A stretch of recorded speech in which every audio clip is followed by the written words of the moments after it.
Euskara eta familien hizkuntzak. Nola uztartu?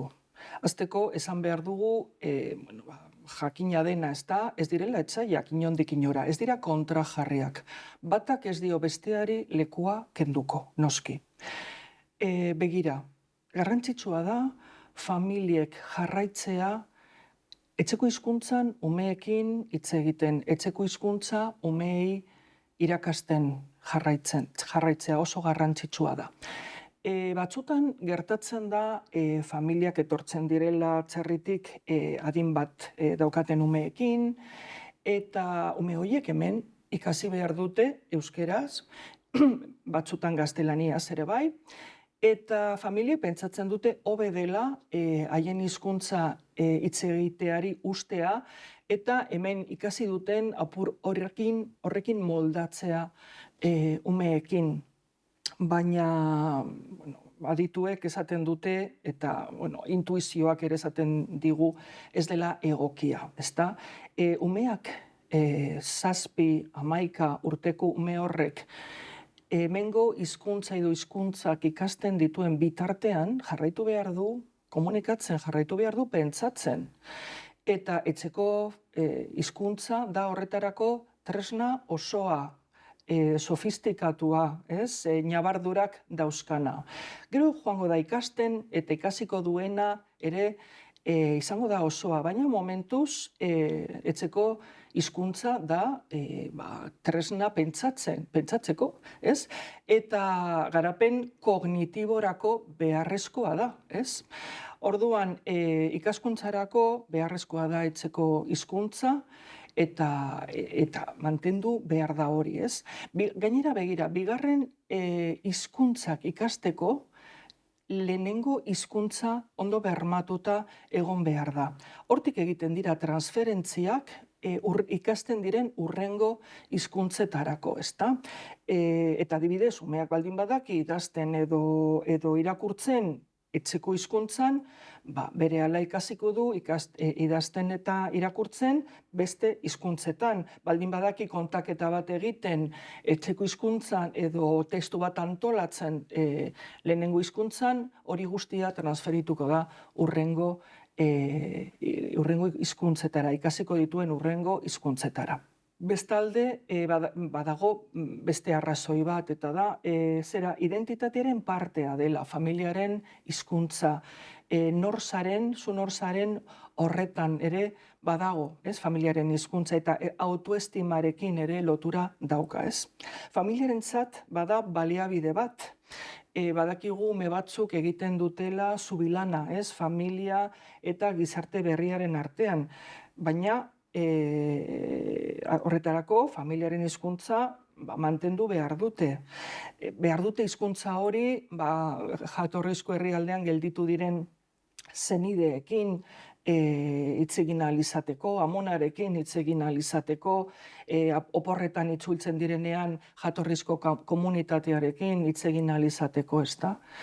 Eta bada baliabide bat, ez soilik jatorrizko komunitatearentzat, komunitate osoarentzat. Hezkuntza komunitate osoarentzat, herriarentzat, auzoarentzat, pertsona hori euskaraz dakiena eta aldi berean urdueraz dakiena edo banbara dakiena, oso baliagarria da. Komunitatearentzat bitartekaritza lanak egin ditzake, itzulpenak egin ditzake, ez? Bihurtzen da oso kide interesgarria eta lagungarria, ezta? Familiei komunikatu behar diegu haien etxeko hizkuntza garrantzitsua dela eta alden heinean mantendu behar dela. Baina gainera, euskaldunon partetik familien hizkuntza guztiek behar dute adeitasuna. Euskararentzat eskatzen dugun adeitasuna beste hizkuntzekin ere erakutsi beharko genuke guk. Hor dago oinarrizko elkarrekikotasuna, ezta? Eskatzen dugu eta ematen dugu, ez? Eta horregatik garrantzitsua da eskolan etxeko hizkuntzak estimatzeko premia. Eta esplizitatu behar da estimu hori, ezta? Baina ez eskolan bakarrik, beste familiok ere adierazi behar dugu estimu hori. Hemen badakigu inork ez duela bere familia aukeratzen, inork ez duela bere etxeko hizkuntza aukeratzen, ez? Eta egokitu zaizun, ez? Familia horretan eta hizkuntza horretan jasoko duzu familiak eskaintzen duen guztia, ez? Eta hor sortuko da familiarekiko atxikimendua, hizkuntzarekiko atxikimendua.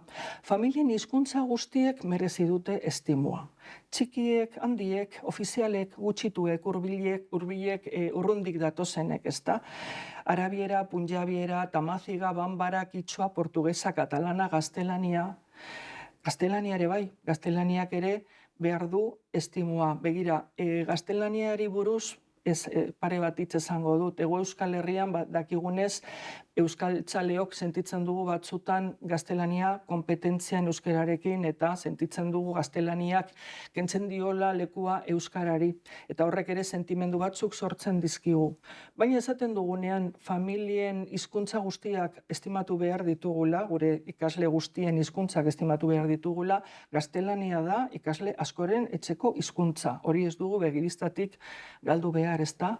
Eta batak ez du besteak entzen, gauza bat da zeleku ematen diogun gure komunitatean bati besteari ze politika egiten dugun, eta beste bat da, ume guztiek sentitu behar dute besteok haien etxeko hizkuntza estimatzen dugula, ezta? Zenbait aholku. Begira, lehenengoa, eskolako hizkuntzak zeintzuk diren jakitea, indagatzea, ez? Nire umearen gelan zeintzuk hizkuntza daude familietan, ze izen daukate, ezta? Eta gero presentzia eta estimua esplizitatzea batzutan modu xumeetan, ez dira gauza arraroak egin behar, eskola batzuetan dago ongi etorri kartela, sarreran, eta hor eskolako hizkuntza guztiak daude presente. Ongi etorri hitz hori agertzen da hizkuntza horietan, ez? Beste aholku bat, umeen izenak ondo ahoskatzea. Entzuten dugu batzutan ze zailak diren ume batzuen izenak, nik hori ezin dut ikasi. Ara, batzutan ume horri eskatzen diogu hizkuntza oso bat ikasteko, batzutan bat baino gehiago, eta gu ez gara izango bere hizkuntzan hitz bakar bat ondo esateko, alegia bere izena, hitz bakar bat ondo esateko. Hemen ere, elkarrekikotasuna minimoa, oinarrizkoa behar da. Ikas ditzagun alde ninean ondo beste umeen hizkuntzak, ezta? Nola egon daitezke presente hizkuntza horiek eskolan? Egon daitezke abestiak, eskolako festetan, familiek ekarriko dituzte, haiek ezagutzen dituzten abestiak, urtebetetzeetan, presente egon daitezke beste hizkuntza batzuetan abesti batzuk, familien hizkuntzetan hitz batzuk ikasi aldira eta erabili, ez? Jarduera batzuk oso simpleak dira eta oso eraginkorrak. Begira, ikastetxe batzuetan dago mural bat, non egun batean ume guztiek, eskolako ume guztiek idazten duten haien hitz gogokoena euskeraz. Eta baita ere familiaren hizkuntzan euskera ez bada. Eta kartel hori zoragarria da, eta hor mantentzen da. Urtean zehar koloreetan eta letra tamaina desberdinetan, ezta? Beste jarduera bat, eskola batzuetan egin dutena. Euskararen egunean, grabazio batzuk egiten dira, eta atzerritik etorritako familiak ere grabatzen dute, grabatzen zaie bideotxo bat, non esaten duten esaldi bat, euskararen alde, familia horiek, zure umeak, amak, aitak, amonak, eta esaten dute, ikasi dute esaldi bat euskararen alde euskaraz, eta esaten dute halaber haien etxeko hizkuntzan. Eta hori umeentzat mezu oso garrantzizkoa da, ez da, ikusten dute ama zeozer positiboa izaten euskararen alde, euskaraz eta etxeko hizkuntzan. Sekulako indarra dauka mezu horrek, ez da. Kontuan hartzeko beste elementu bat, hitz egiteko modua kudeatu dezagun, aldugun einean, ez da. Ume bati ez diogu galdetuko zein den bere hizkuntza. Bat bakarrik balitz bezala eta etxekoa balitz bezala.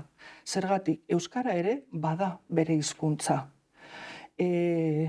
Euskara da bere hizkuntza eta etxean transmititu diotena ere bai, baina ez dauka hizkuntza bakar bat. Batzutan, gure hitz egiteko moduan, bidaltzen ditugu nahi ez ditugu mezu batzuk, ezta? Lehen esan bezala, beste familien hizkuntzekiko estimua adierazi, hizkuntza guztiekin. Eta, bueno, ez transmititu noski, obedela gurasoek etxeko hizkuntza baztertzea. Ikusi dugun bezala, hori ez da horrela. Eta azken aholkua teknologiarekin lotuko nuke. Ez bidali zure seme-alabak eskolara, parkera, jolastera, internet duen telefono batekin, edo pantaila daukan jostailu batekin. Hor, dakizuenez, erabiliko duten hizkuntza izango da gaztelania, ingelesa. Alden inean, bidali zure haurrak eskolara, beste batzuekin harremanetan sartzeko fizikoki, harremanetan sartzeko eta euskeraz alden inean. Gobierno de Navarra. Nafarroako gobernua.